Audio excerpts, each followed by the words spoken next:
É por isso que eu digo, não dá para ficar recebendo tudo que é tipo de refugiado depois de uma guerra. Tijolo, tijolo, Brasil constrói um muro se separando dos Estados Unidos. O tio Sam está querendo conhecer a nossa batucada.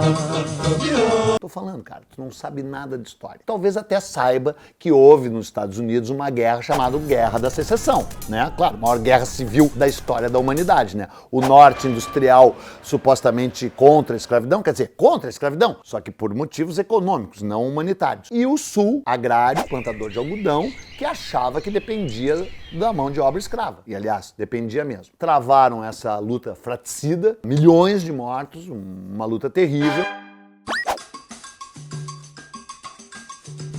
Venceu o norte e acabou a escravidão nos Estados Unidos. Os derrotados, os vencidos do sul, quando já viram que iam perder, começaram a pensar, para onde que a gente pode se mudar? Tem que ser assim, um país grande, um país agrário e um país no qual a escravidão seja legal, seja constitucional, faça parte não apenas do modelo econômico, mas da vida do país. Casa grande, senzala, entendeu? Negão trabalhando e branco bebendo chá de pêssego, isso lá neles, né? Porque aqui nem chá de pêssego tinha, era chá de ayahuasca. E também não, antes fosse chá de ayahuasca. Aí pensaram, pô, tem um lugar assim, um lugar maravilhoso, o Brasil. Aí, esses caras que perderam, esses loser, porque se fosse macho, mas porque o sulista americano tá sempre achando que é macho, né? Mas é que nem aqui no sul, que nem aqui no Brasil, os sulistas também acham que são machos, não são machos, coisa nenhuma, só os gremistas, claro. E aí, mas é outra raça. Então, os sulistas americanos, achando que eram grandes, mas perderam. E aí vieram para onde? Para o Brasil. É verdade, cara. Se inicia um ciclo migratório de pessoas escravistas, gente ligada diretamente à escravidão, que resolveu se transferir para o Brasil para que pudessem continuar tendo escravos.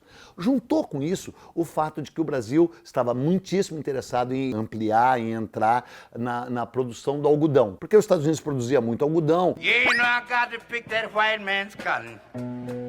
Exportava para o mundo inteiro, especialmente para a Inglaterra. Você sabe, evidentemente, que a Revolução Industrial está diretamente ligada à indústria têxtil, a indústria têxtil está ligada ao algodão, etc. e tal. Então, com a guerra, caiu muito a produção de algodão americana. O Brasil, né, o Dom Pedro II, aquele homem de visão extraordinário, um homem incrível, com aquela barba branca que ele ficava coçando, pensou, pô, eu já tenho escravo aqui produzindo um monte de cana-de-açúcar, produzindo um monte de tabaco, produzindo café, vou produzir algodão. Preciso trazer gente que entenda de algodão. E realmente estabeleceu ligações com os Estados Unidos para trazer essas pessoas e, coincidentemente, essas pessoas eram grandes plantadores, escravocratas, escravistas daquele maravilhoso sul americano, que até hoje é um lugar maravilhoso, né?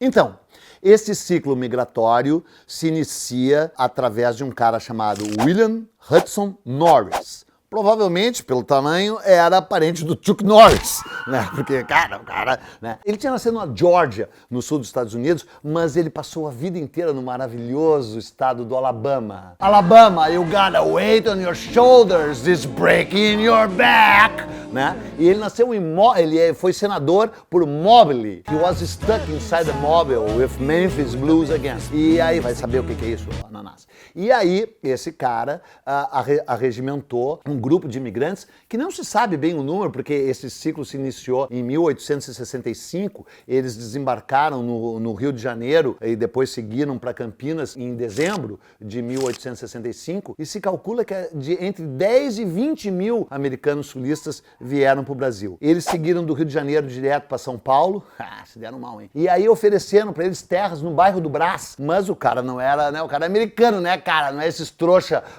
brasileiro, disse, esse bairro aqui é totalmente pantanoso, não quis. Depois ofereceram uma outra área para ele, também pantanosa, ele também não quis. Aí ele foi até os arredores de Campinas, onde ele criou a cidade de Americana. The Memphis Blues again.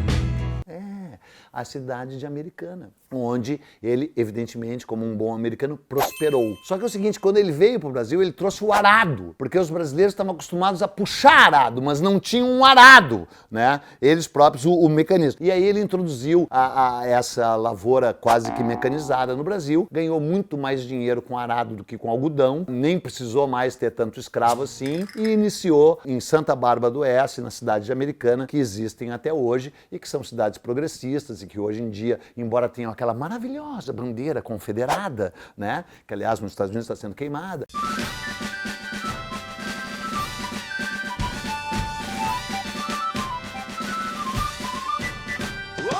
E não sei se tem estátuas do general Robert E. Lee. Não sei também se o general Robert E. Lee é parente da Rita Lee. Eu sei que a Rita Lee foi ao Sul e andou revelando que a simpatia dela por um time lá do Sul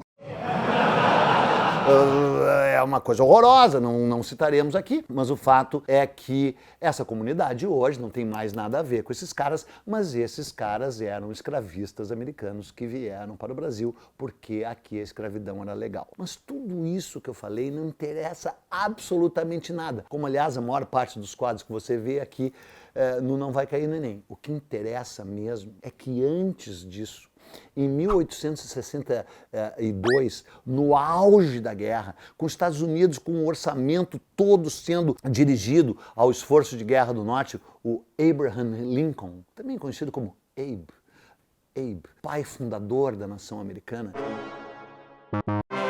ele pediu que o Congresso lhe desse uma verba de $600 mil na época, para que com essa verba os negros libertos do norte dos Estados Unidos pudessem ser exportados, todos eles, para o Brasil.